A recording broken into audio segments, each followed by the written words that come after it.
And 12,000 migrant encounters happened at our southern border on Tuesday. That is the highest number in history for a single day. But here's what the president had to say about it.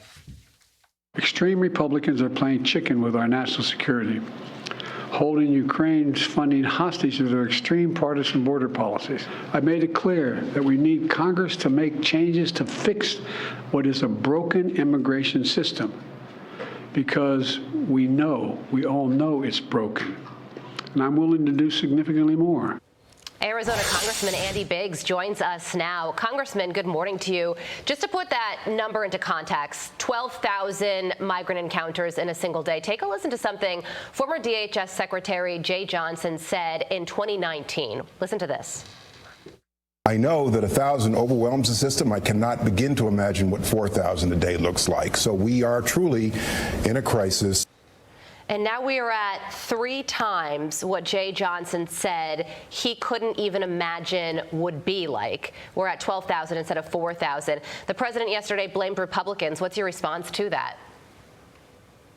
Well, it's not the Republicans that have opened the border. And we can now see what 12,000 or 10,000 a day looks like, because that's the average, is over 10,000 a day right now. And so when you start looking at how this is unfolding, look, there was not, in that group of 1,000 in Lukeville, Arizona, 2 days ago, there was not a single female, there was not a single child. Every one of that 1,000+ persons was 18 to 35-year-old men. We call that military age. They have made this country very dangerous. And we don't know what we don't know, because we know that there was probably another 5,000 people who came in that got away, that didn't turn themselves in. Drilling down on that, each day that the Biden administration allows new records to be broken at our southern and northern border, can't forget about the northern border, how much does the threat of a terror attack on the homeland increase, Congressman? It increases almost exponentially.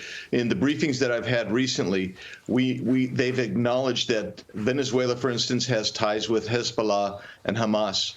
And we have people coming up from Venezuela daily that are actually submitting themselves. But we don't know how many people are getting away every day. We do know that in the Biden administration, there's over 2 million unknowns that have come into the country. That means we don't know their country of origin. We don't know where they're going into this country, and we don't know what their intentions are in this country. But you can be assured, since they're coming through dressed in camo and wearing carpet shoes and have backpacks, they're either bringing drugs, they're with the cartels, and some of them are actually probably related to terrorist activity or hoping to create a terrorist event in this country. So scary. And Congressman, one of the big news items yesterday was that the Senate shot down the Ukraine-Israel funding package over the fact that it didn't have border security in it. That's something that Democrats aren't going to go for. So what do you think is going to happen there?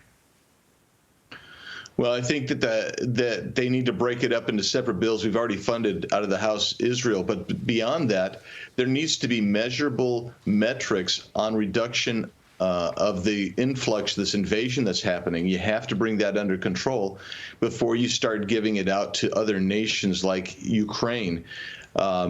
We just don't have the money. We're borrowing all the money they want to give to Ukraine, but we've made our country more dangerous under this administration. And it's time we take care of our country and our southern border first. Meantime, President Biden dismissing questions about his family business dealings. Take a listen.